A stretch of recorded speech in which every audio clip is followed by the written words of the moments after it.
నమస్తే, నేను Yashoda. Welcome to Pallavi TV. ఈ రోజుల్లో మనకు ఏదైనా కావాలంటే కేవలం ఒక్క ట్యాప్ చేస్తే చాలు, జస్ట్ 10 నిమిషాల్లోనే ఇంటి ముందు ఉంటుంది.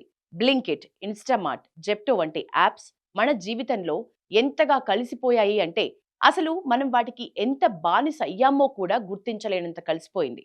ఒక మహిళ తన అనుభవంతో ఈ యాప్స్‌ని ఒక నెల రోజుల పాటు వాడటం మానేస్తే ఏం జరిగిందో వివరిస్తూ ఆసక్తికరమైన విషయాలని వెల్లడించింది. మొదట్లో ఆమె గమనించిన ప్రధాన విషయం ఏంటంటే మినిమం ఆర్డర్ వాల్యూ. కేవలం ఒక్క ప్యాకెట్ పాలు లేదా కొంచెం కొత్తిమీర కావాల్సి వచ్చినా కూడా డెలివరీ ఛార్జీలు పడకూడదు అని రూ. 60 ఆర్డర్ని కాస్త బలవంతంగా మనం 200 వరకు పెంచాల్సి వచ్చినట్లు చెప్పింది. దీనివల్ల అవసరం లేకపోయినా కూడా ఒక చాక్లెటో, ఒక స్నాక్ ఐటమో యాడ్ చేయటం ఆమెకు అలవాటుగా మారిందట. ఇలా రోజు అదనంగా పెట్టే రూ. 100 నెల తిరిగేసరికి ఏకంగా 4000 నుంచి 5500 వరకు భారం పడుతోందని ఆమె గుర్తించింది. యాప్స్ డిలీట్ చేసి నేరుగా ఇంటి దగ్గరలోని ఒక కిరాణా షాప్‌కి వెళ్ళినప్పుడు కేవలం తమకు కావాల్సిన వస్తువుపైనే ఖర్చు పెట్టడం వల్ల భారీగా ఆదా అయినట్లు ఆమె గుర్తించింది. యాప్స్ వల్ల ఇంటి గడప దాటాల్సిన అవసరం లేకుండా పోయింది. దీనివల్ల శారీరక శ్రమ సున్నాగా మారిందని కూడా ఆమె చెప్పింది.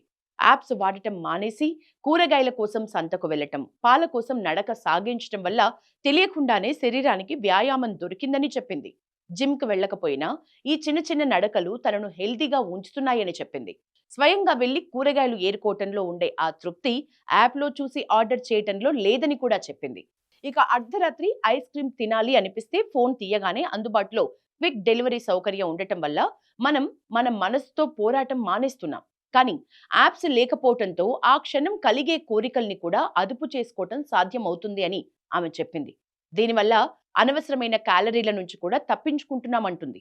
అంతేకాకుండా ఆర్డర్ ఎప్పుడైనా చేయొచ్చు కదా అన్న నిర్లక్ష్యం పోయి మళ్ళీ పాత పద్ధతిలో కిరాణా సరుకుల్ని చిట్టీగా రాసుకోవటం, ముందుగానే మీల్స్ ని ప్లాన్ చేసుకోవటం అలవాటైందని చెప్పింది.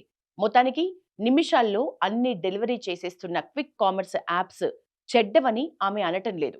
ఇది సమయాన్ని ఆదా చేస్తాయి, కానీ అత్యవసర సమయాల్లో ఆదుకుంటాయి. కానీ అవసరం ఉన్నప్పుడు మాత్రమే వాటిని వాడాలి తప్ప అలవాటుగా మార్చుకోవద్దని ఆమె హెచ్చరిస్తోంది.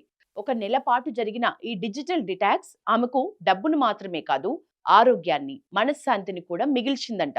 ఇప్పుడు ఆమె మళ్ళీ యాప్స్ ఇన్‌స్టాల్ చేసినా గతంలో లాగా గుడ్డిగా కాకుండా చాలా జాగ్రత్తగా అవసరానికి తగినట్లు మాత్రమే వాడుతుందట.